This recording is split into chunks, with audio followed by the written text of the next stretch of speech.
All right, great. Thank you. So good morning, everyone. Happy Friday. We are in December now. I just counted, we've got 10 days until holiday break. So if we can make it through the next 10 days, we get a good little break for us, and I think we all deserve it.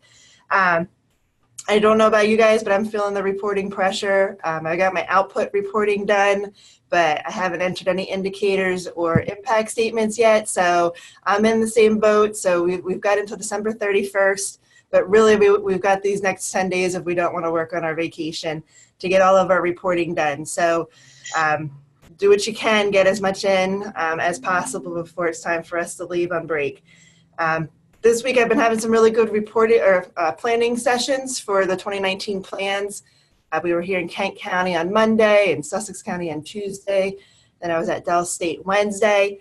So we have our last session coming up on Monday from 1 to 3 in Townsend Hall, 233, I believe. So for anyone who hasn't been able to attend one of those sessions, you can come out on a Monday. I did include the FCS team through Zoom when I did it here in Kent County this past Monday. So if that's something that people would like to try to do, just let me know. And we can set up a Zoom connection for you too. Now there's some feedback going on there. The last thing I wanted to say was I created a tip sheet that I've been handing out to people at the planning session. So we're going to include the tip sheet in the DW today. So if anybody can't go to one of those training sessions, hopefully if you have the tip sheet, you'll be able to walk through the process and get your 2019 plan created. They have to be submitted for review by your supervisor by January 15th. So if you don't get it done before you go out, you have a couple of days in January when we get back. So we have a really good session planned for us today. We have some colleagues from the IT client and support services who are going to talk to us about Qualtrics. I'm also going to have Lori Walensky go over some information about the National Association of County Extension Agents. But first I wanted to introduce the newest person to the college, and that's Lauren, is it Bradford? Bradford. Hi, so Lauren's sitting with Dante. Do you want to go ahead and say hello to everyone? And hopefully folks can get to meet you over the next couple of weeks and months. Sure, absolutely. Well, it's nice to see all of you. I'm happy to be here. Just a little bit about my background so you guys know. I have degrees in ecology and evolutionary biology, and then also in communications. And I spent several years with the Nature Conservancy doing donor communications, science communications, outreach and education. So I'm happy to be here and look forward to working with you guys. Great. Well, thank you so much. We're glad to have the communications team back up to 4 people, 5 with Michelle Walford. So welcome aboard. Thank you. We're all anxious to work with you. All right, Lori, are you in? I see your name, but I haven't seen or heard your face yet. If you're able to unmute yourself, we'll turn things over to you for the next couple of minutes. Okay, I'm unmuted. Okay, can hear you great. Okay, let's see. I need to share my screen somehow. Share.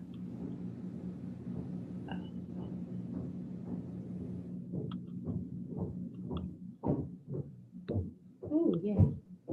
Okay, are you seeing my screen of the National Association of County Ag Agents? Yes. Okay, great. Okay. Thanks, Jen, for giving me a few minutes to talk about this association. I have been a member of National Association of County Ag Agents almost since I think my second year in extension.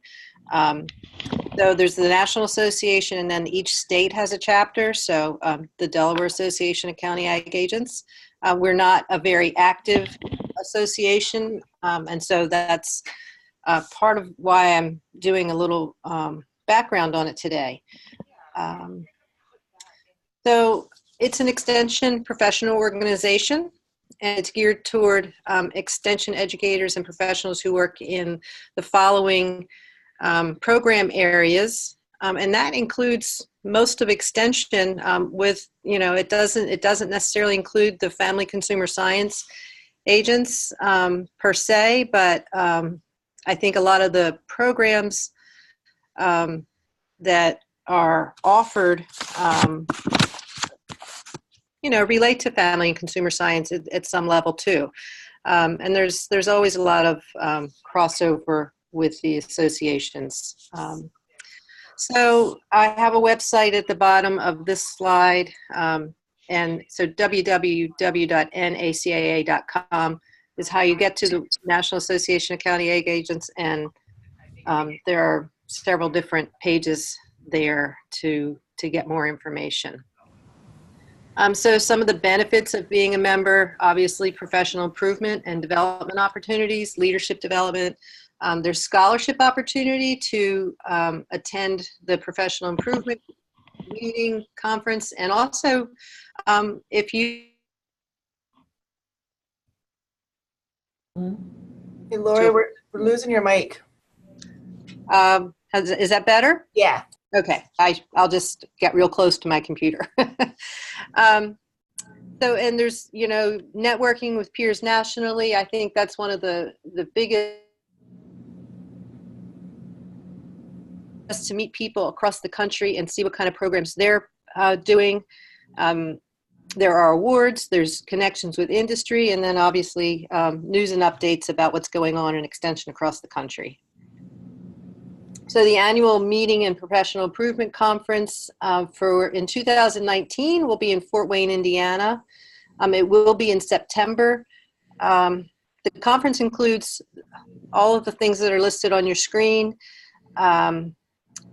It lasts for 3 or 4 days.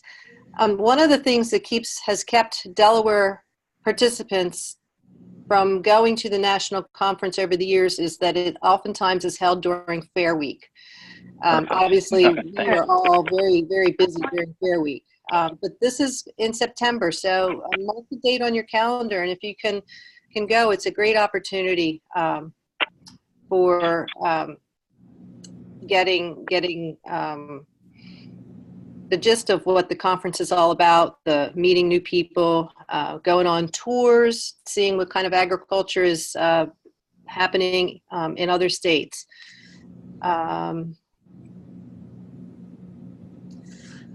So there are, like I said, leadership opportunities. There's 3 different councils: the Professional Improvement Council, Extension Development Council, and Program Recognition Council committees. And on the following pages, I have a list of all the different areas where there are leadership opportunities in your program area, and also for leadership and administration. If you happen to be in communication, there's opportunities for that too. And then there's program recognition councils, and then other committees. So the National Association of County Ag Agents has a really strong life member committee. And so that's for people who have retired from extension. They continue to come to the conference year after year after year after they've retired. It's just a great, it's a big family for them.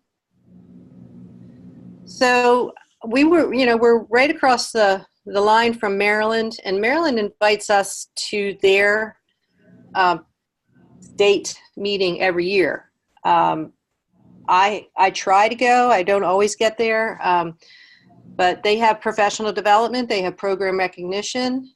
So if you have applied for doing a presentation at the national conference, oftentimes you will do it at the local conference first. If you choose to, it's a fun time. There's a softball game, Eastern Shore versus Western Shore, and they encourage us to participate in that.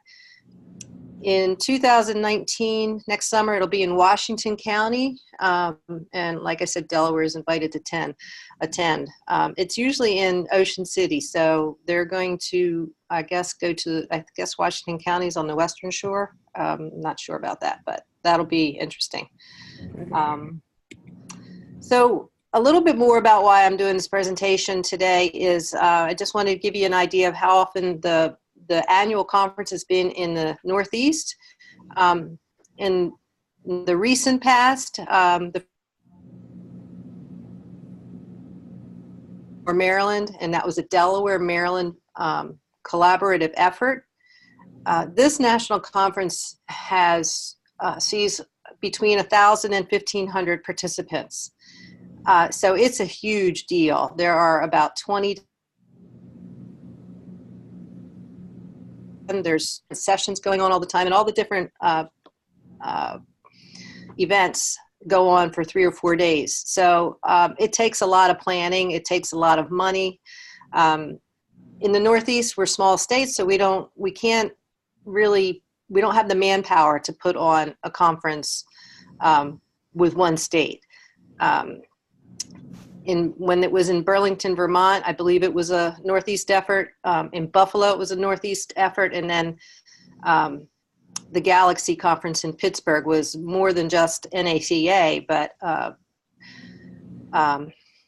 obviously NACA had a big part of it. So the Northeast put a bid in to do the conference in 2021. And it will be in Philadelphia during the 4th of July week, which is really a really great time to be in Philadelphia. A lot of the participants bring their family members to the conference also, their sons and daughters activities and spouse activities. So this will be a good time to be in Philadelphia and show off the really cool city there and the agriculture in the Northeast. But we need members to help facilitate this conference and launch this event. So I'm encouraging everyone to join, or at least inquire about it. Go to a national conference. Go to the one in Indiana if possible to get a handle on what it's all about. So how do you join? It's real simple. I can put a membership form in. I'll send it to Jen to put in the newsletter. The dues are $60 a year. 10 of that is for Delaware, and 50 of that is for national dues. And I haven't asked Corey, but in the past, Corey was president in the past, but he still is the one who sends the dues off to national. So hoping that he'll still do that. If you have any questions, please email me or give me a call. Lori, what do you think if we become members, then would you want us to help with like the planning committee? And there are all kinds of committees to be involved in. Professional tours, the spouse committee, the sons and daughters committee, 4-H. There's always a talent review that 4-H does, so that's a big committee also. Hospitality rooms, you name it. There are all kinds of opportunities, and I'll be happy to share that information. I just didn't want to do an overkill today. So yeah, no, that would be helpful too. So yeah, definitely. Whenever you're ready, send it to me, and we'll put it in the next DW. Okay. All right. Thank you, and thanks for the opportunity to talk about it. Does anybody else have a quick question for Lori? You can unmute or type it in the chat box. Okay. Well, if not, you know where to find her. So thank you very much, Lori. We'll share that information as soon as you send it over to me. Okay, great. Thank you. Okay, so then with that, I'd like to introduce Debbie Durant and Evelyn Stevens with the IT Client Support and Services Group. I had heard, I think it was after a 4-H program meeting, that there was some interest in learning more about Qualtrics and just figuring out who can have access to Qualtrics. And I've used it before, but I've never been trained in it, and I don't think I know all of the functionality of it. I also, obviously when we put together the needs assessment, had been involved with that through Qualtrics, but hadn't thought about what the data would look like at the end and how to summarize the results. So I'm interested in things like that too. So I reached out to IT and heard back from Evelyn, and she helped get this set up. So with that, I'll turn it over to Debbie and Evelyn. Hi, thank you for allowing us to come and talk to you. Looking forward to sharing with you what we know about Qualtrics. We are not going to be able to exhaust the topic in one session, but I hope to get you oriented to where to find things in the dashboard when you're trying to do stuff and build a small survey, let you see what that experience is like, and also show you where the help is. So if you have questions, Qualtrics has excellent help. It's very searchable, and it's very detailed. There's a whole getting started section that's very good. And I think you can feel comfortable with that. And then if you have questions about how to use it, you can, if Jen can forward your questions to us, that would probably be the best route for that. And Qualtrics is open to having, answering questions as well. So I'm going to share my screen with you as soon as I get my, there it is. Okay.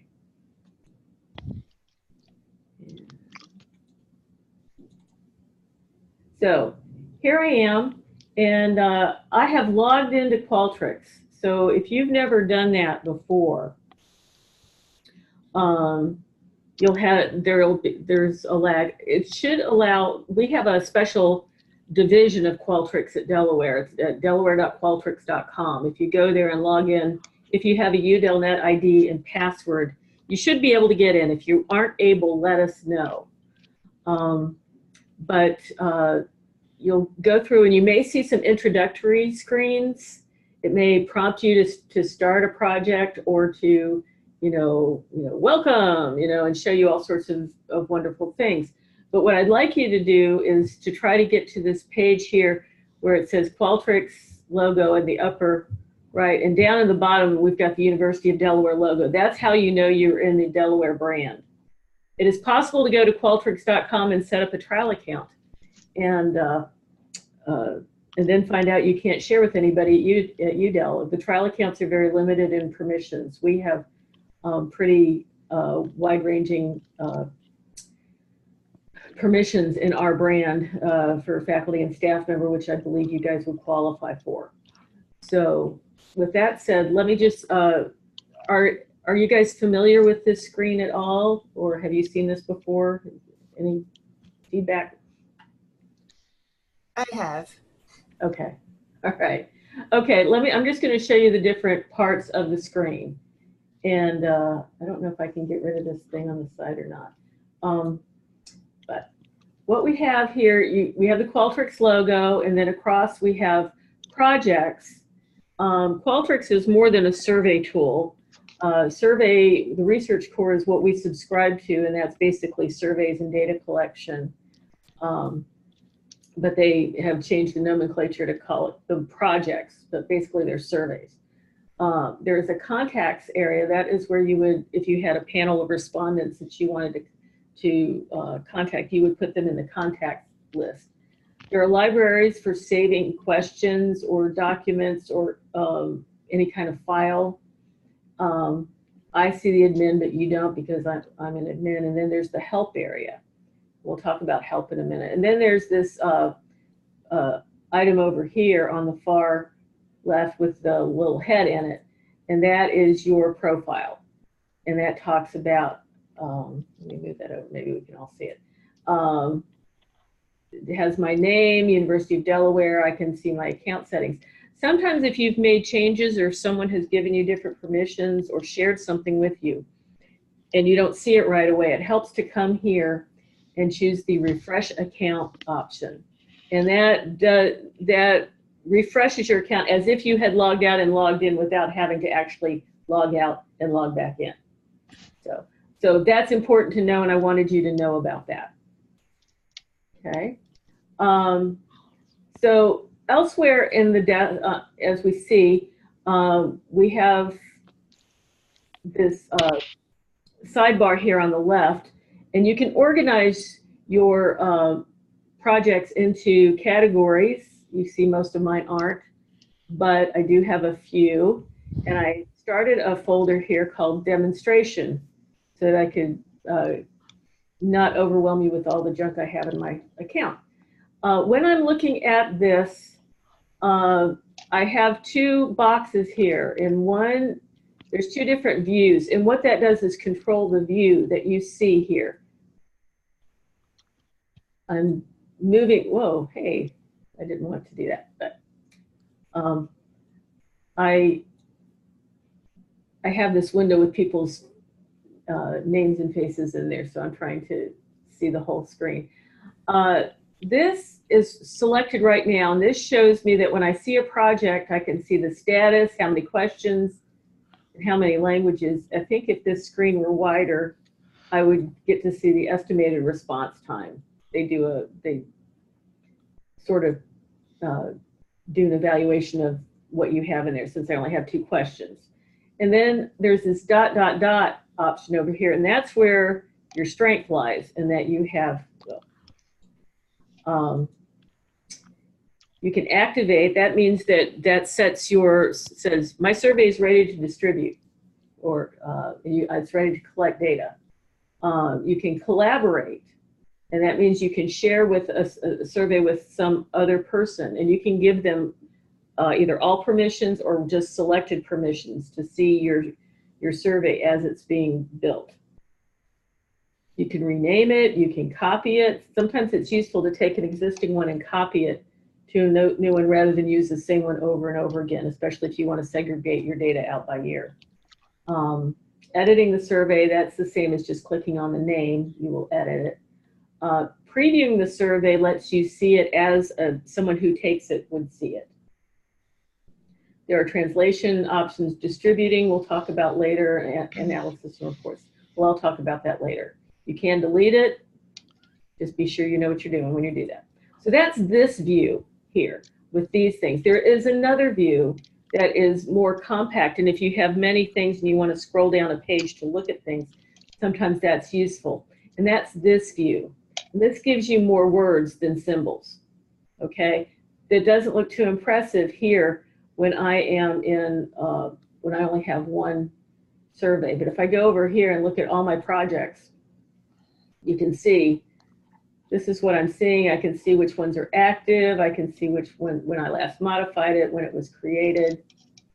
Sometimes that's useful. I can see who the owner is. So this is my preferred view, but you know, everyone's different. If I were to look at the other view like this, you can see I don't see it, you know, I have to scroll down farther to see as much on a screen. So, but in this view, some of these are closed, some of these are active. And then I have this pull down over here. And if I, Windows and I don't get along. And I have the same options that I had in the 3 dots in the other view. So sometimes people get confused when I tell them to look at the pull down on the far right when all they see are 3 dots, but it's the same thing. Okay, so I'm just trying to get you oriented to the screen here. Right now, this view is sorted by last modified. I could sort it by status. That would put all my active ones on top. I could sort it by project name. It puts them in alphabetical order. However, so I'm going to go back into my demonstration folder. And I have options for each of the folders. I could change the name. I could create a new folder. I could delete this folder. So in this folder, I have a survey that I started on December 5th. So I'm going to walk you through creating a survey. So I'm going to click on this Create Project option. And they'll start with the research core, because that's really what we have, is what Qualtrics goes into all sorts of things, but we deal with research or collecting data. They have some templates. You can play with those if you want. You're not limited into the number of surveys you can have, and if you play with something, you can always delete it if you don't need it anymore. You can create a survey from an existing survey, which it will ask you which one to start from, or you can start blank. So we're going to start with a blank project. And I've got to give it a name, so I'm going to call it December 7th demonstration. Okay. And there's this Learn More option here, and that will take you to the help. We'll talk a little bit more about help after we get a few things done here. So I'm creating this project. Put this back over here. And I have a guide here when that I can go through when I'm starting a project, and it shows me that I've already created my project. And now I'm at the stage of setting up my survey, which would include adding questions, editing the look and feel, and previewing the survey. And if you go over here, you'll see the look and feel, survey flow, survey options, and tools. We won't be able to get into that too much today, but I wanted to point them out. Then you'll look at distributing, collecting your responses, and viewing your results. So here, by default, my first question is a multiple choice question. They have many types. If you click on this pull down here, you have way more than you'll probably ever need, but they are there if you need them. We're going to concentrate today on multiple choice here and the text entry. I do want to point out, though, they have a descriptive text and graphic one, which is if you want to put instructions in your survey that don't necessarily require a response, you just want to put a picture in, to, and say, well, the following questions will refer to this chart or this text or whatever. You can do it this way. And then you can ask your questions about it. So I can choose multiple choice, but I actually have many choices of multiple choice questions. If I just click on it, what I get is the single answer horizontal. Vertical. So, but I can choose select box, multiple, whatever. So I'm going to choose, I'm just going to click on it. And there I have it. And I can write, this is where my question goes. And let's see. Here I would write a question is, ask me a question. Ask me a question. How many people are attending this webinar? Okay. Oh, yeah. Let's see. You're going to have to Have you, no, let me change that question. Have you used Qualtrics before? Yeah, much better. Okay. And then so if you're not sure, you have options, but you can change these options. Right now it's set to give me 5 choices, but I can reduce that number down to 2. And there's a whole set of automatic choices. I can edit these if I wanted to put something else, more emphatic or different choices. I can do that all at once. If I wanted to cut and paste a list of choices from another document, I could do that and not have to enter in every single line. So that's very handy. There's also a whole series of different options. I think there's even like days of the week, age, employment, education. So we're just going to go with yes, no. And I can go back and edit my question. I can edit it with HTML. I can use the rich content editor, which looks like, doing email. So if I wanted to make the word Qualtrics in bold, I can just do that. And if I hit enter, whoops, it just went away. There. And now you see that in bold. If I click again, I can see the HTML version of it come back. And there it shows me my HTML codes. So you can do formatting here. I can say that more than one answer can be selected. I can choose what kind of, the drop-down list, select box, multi-select box. I can make my choices horizontal or vertical. I can put my labels on the front or the side.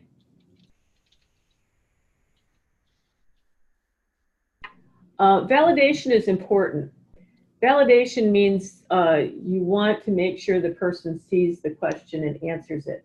And there's two layers of validation in which you can force the response where they cannot proceed unless they answer the question, or you can request a response, which means they can skip the question, but they have to indicate that they are skipping the question on purpose before they can advance. So it's a little more nuanced than just saying this question is required. And then there's a whole lot of stuff here. So we have a question, and so we're going to, any questions about that right now? Using multiple choice? Okay, so we're going to create a new question. And with this question, we're going to do text entry.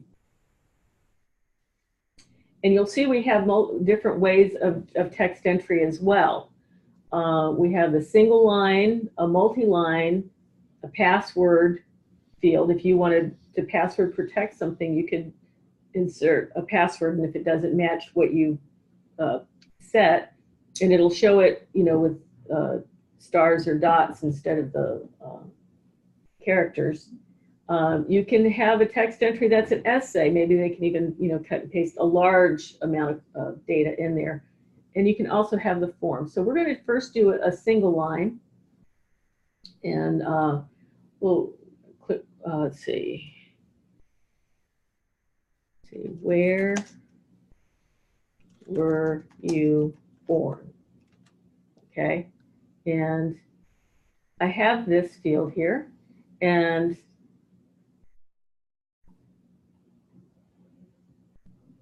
I can make that a multi-line. If I do that, you don't see it here, but you see it when you preview it. But I can make this box bigger. I don't know if does that revert when I go back to single line? It does. There's an essay text box, which automatically opens up. And again, you have the same, you can say that I want my answer to have at least like 4 letters, or let's say 4 characters, or, you know, whatever you think, you know, 2 for the state and 5 for the name, so say 7 characters. You can say that you don't want more than 25 characters, so it'll cut off. Or you can make your own custom rules. Okay, I'm going to create a new question, and this time it's going to be text entry, but I'm going to show you what it's like to have a form.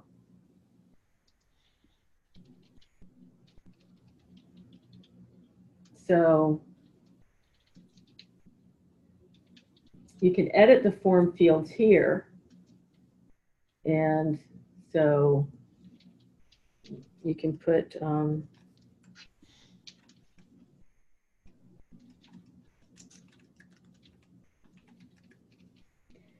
and it all goes in as,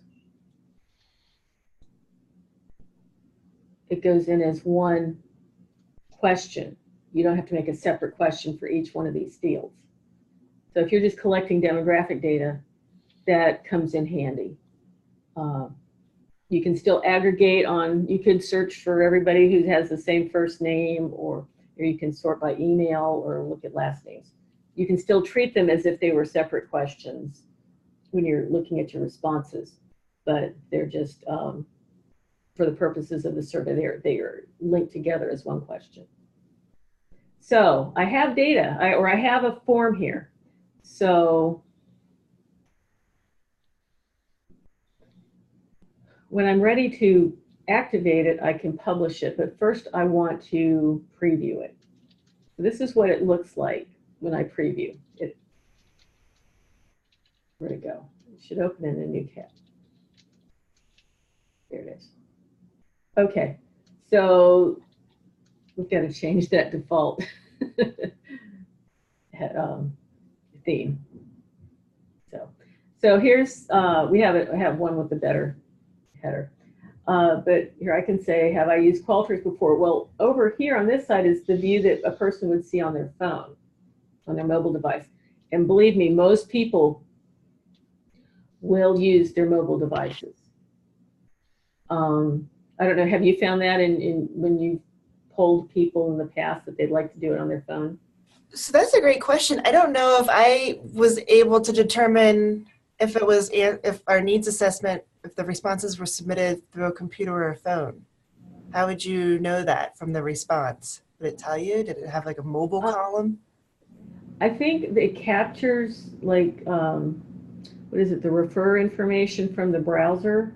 I think it captures it. We'll look at the data a little bit after I put something in here. It captures an IP address, Yeah, which may or may not be informative. yeah. So I'll say, yes, I've used Qualtrics before. Where was I born? I was born in Virginia. And here I didn't put my question in. This is why you preview. So you find these things. So I'll put my first name, D, last name, D, and my email is debd@udel.edu. Okay. So, and this is my next button. So it tells me my response has been recorded. So I can close my preview. And there I am. So let's fix this question. Please complete this form. So that's better. Then I can publish it. I wanted to preview it again. I can say yes.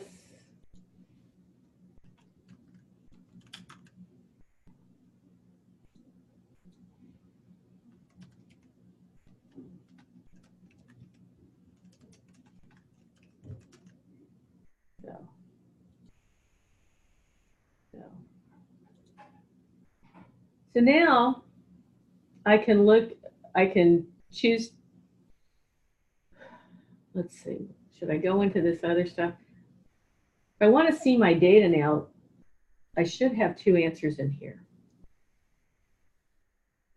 They're indexing my Yeah. So. And if you have time, you might want to look at, go back to survey and look at survey options. Right, we will. Oh, okay. I just wanted, since I put data in, I wanted you to see what it looks like when you see it on the end. Yeah. So this is my entry. If I only had 3 questions, and it looks like it shows me this information that I didn't even have as a question. It captures data. So under tools, I can choose what columns I show. So it's only by default showing me these questions. But I could have it show first name, last name, email, what makes my columns very squished, but I can see that. I can edit this, but you don't want to do that. Not if you want your data to be good. I can export my data. And CSV, you guys are probably familiar with using that. There's a TSV option that is interesting. If you have data where people type in, questions or paragraphs or answers like that, and there might be commas in the data, you may not want to use the CSV format. This is a tab separated format. Now, when it comes out, it's a .tsv file. Windows or the operating systems interpret that as a text file. So if you want to open it in Excel, you have to go into Excel and then tell it to import the information from there. But it does, it does read it once you've told it to find it. There's XML options. If you have another program that reads XML, if you use SPSS, that's there. And then the separate one is if you've had people import files into their survey, there is a question available for file uploads. And once they've submitted that, that's a separate download. So we're not going to download right now.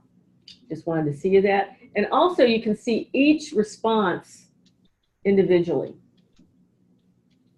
So you can see the date it was recorded, how long it took them, and it shows where I am approximately. That's where my IP address indicates that I am. And this is the other entry. So that's what your data looks like.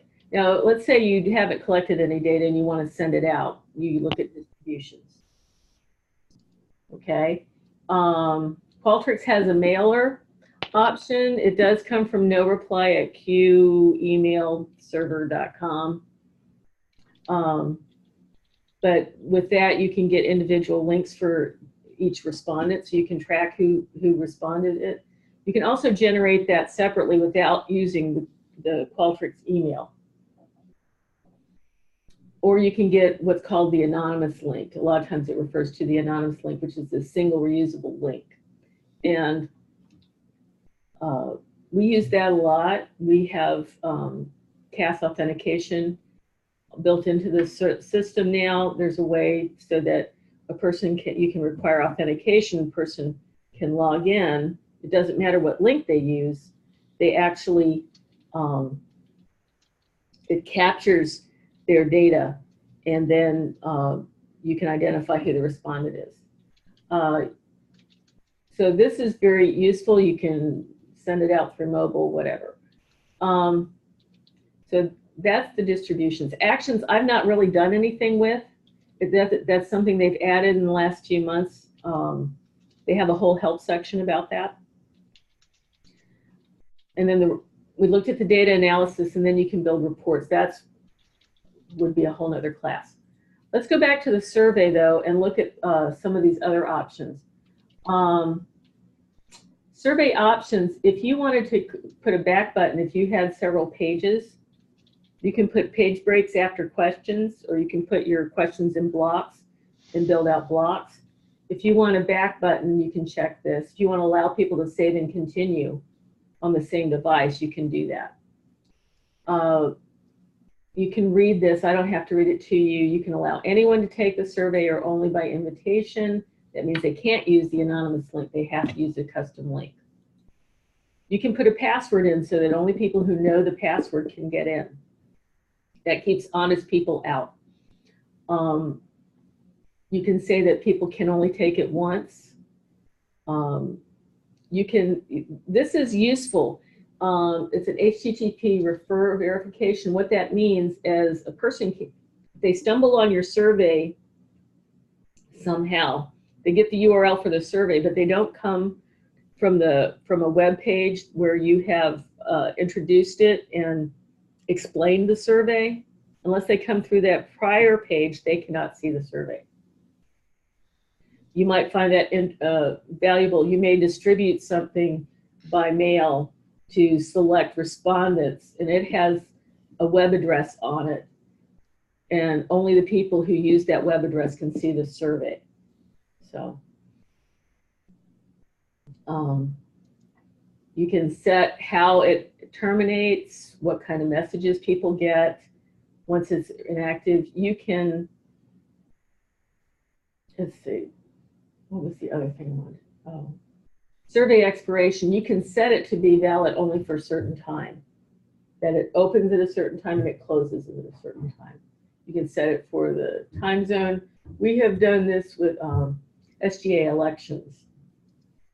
They start right after midnight, they close right before midnight. So that's a real high view of this survey. The survey flow gets into multiple blocks. We haven't even touched blocks. I'm going to show you where the help is about that, but that can be key. Tools, if you want to set a trigger that if somebody completes a form, you want an email sent to somebody because of that, or if you want something added to a contact list, maybe for another survey, you can build those in here. The other thing, you can print the survey, which is useful, or you can export it to Word if you want to spell check. There's a decent spell checker, but if you want, look at how it makes sense and distribute to people outside of Qualtrics. you can. You had a comment? Before you leave this drop down, check out review. Yes. There, review is good for the spell check if you want to do search and replace. You can also check whether your survey is accessible. It gets an accessibility review here. So already it's telling me my title's bad. And these are suggestions. And I should number the survey questions, and I should enable the survey option to show export tags. I'm not even sure what all that means. But you can say you've reviewed it and made decisions based on what you saw in the review. Is there a way to close that now? I guess it's behind that. There we go, done. Okay. So, but there's other reviews too. Hey, so Debbie, I had a question when you were talking about triggers. You said something about generating email. Is that something if you send this out over email and someone starts the survey but they never finish it, would it remind them that it needs to get done? You can do that. It just depends on how you build out your triggers. Okay, this is the email you can send on survey, or you can change the condition. So this would be to a specific person. Yeah. Okay. You could Send it out to a huge distribution list. There's a code that you could put in to say to the user. Okay. Okay. You can set the from and the reply to, and all the fill out what the message would be, and you can put variables in to pull in stuff from their answers if you want. It's called piped text, and when and how often you want it to be sent. You could include the responses or not, and things like that. So I'm going to show you where the help is, since we're getting close to the end, and I'd hoped to do that earlier. But when you click on the help button up here in the upper right, you can either send a support question right away, or you can check the support site. We know which one they want you to try first. But you can just put your question in here, or you can start with a support topic, and I would probably do that. And so you can just search on a topic here. The search is very good. They have an A to Z list if you think you know what it is you want to do, and you can just scroll down through all of them and see if they have the keyword you're looking for. They also have help for the projects page, which we went over at the very beginning. How to build a survey. The basic overview is very good. A lot of what I told you about came out of here. And except they go into a lot more detail. They talk about blocks.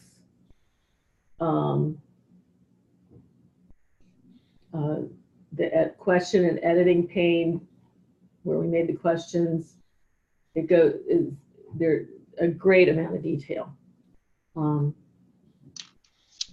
So I would, there's a whole section on the different kinds of questions, options, editing the questions, and then options after that. So putting page breaks in, formatting your answers, skip logic. If you want to say, if somebody gives us this answer, I want them to, maybe it's multiple choice, and if they choose B, I don't want them to answer the next question. I want them to skip to somewhere else. You can do that. You can display logic. I will only show this question if the person answered a prior question this way. So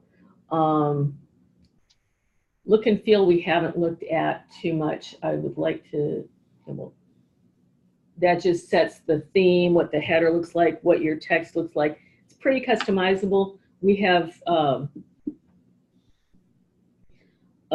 version that has a more updated header than the header that we showed by default. We have to look into getting that changed. Yes. So, Yes, we do.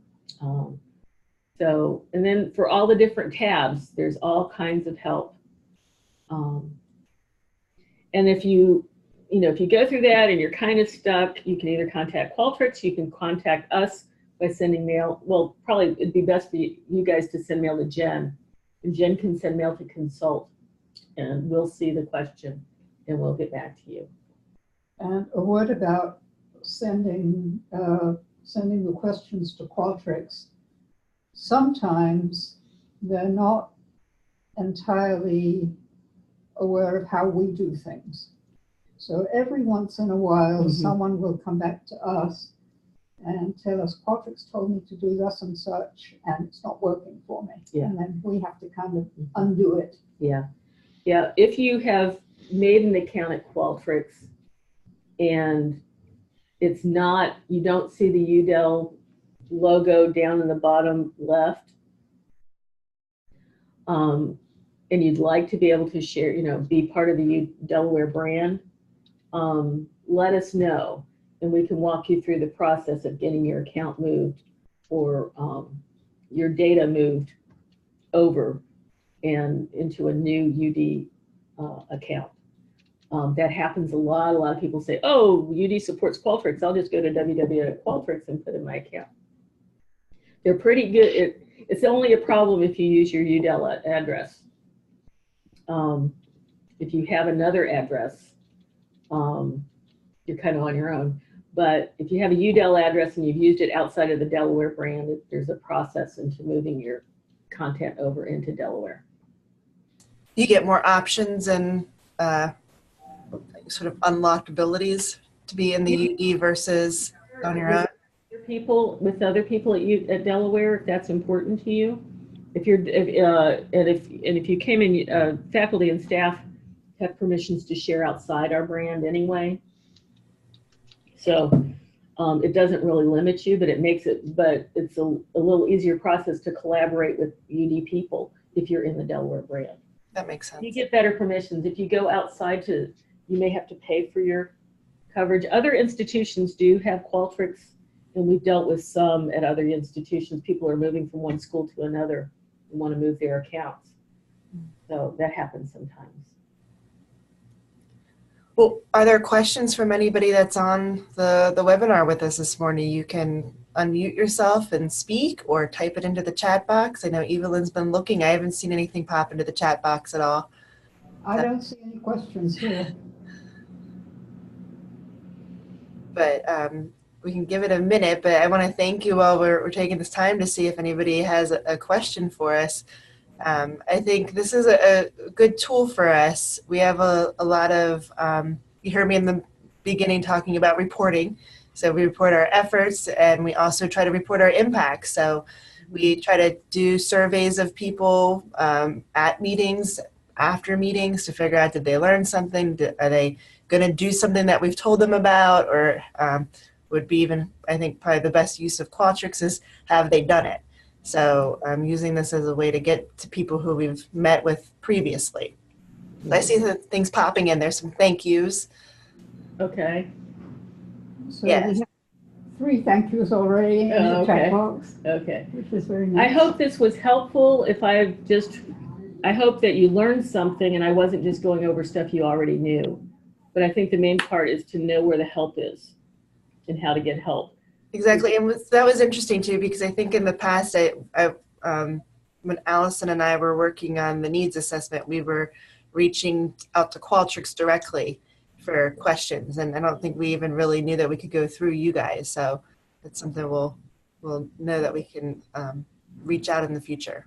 Sometimes there are glitches with the system, and if we might hear it from several other places, and we can tell you, no, you're not crazy. They're just having a little bit of issue, and and they've communicated with us that they're having service. It doesn't happen too often, but it has happened.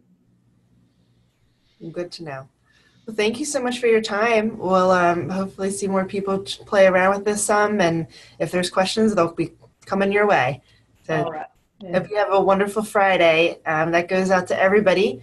Hope everyone has a great weekend, and we'll be seeing you in January on the January 1st Friday. I'm going to try to do some highlights of 2018. So if there's anything in particular that you're especially proud of that you don't think I'm aware of, please let me know, because we want to celebrate our successes from 2018. All right. Take care, everybody. Thank you.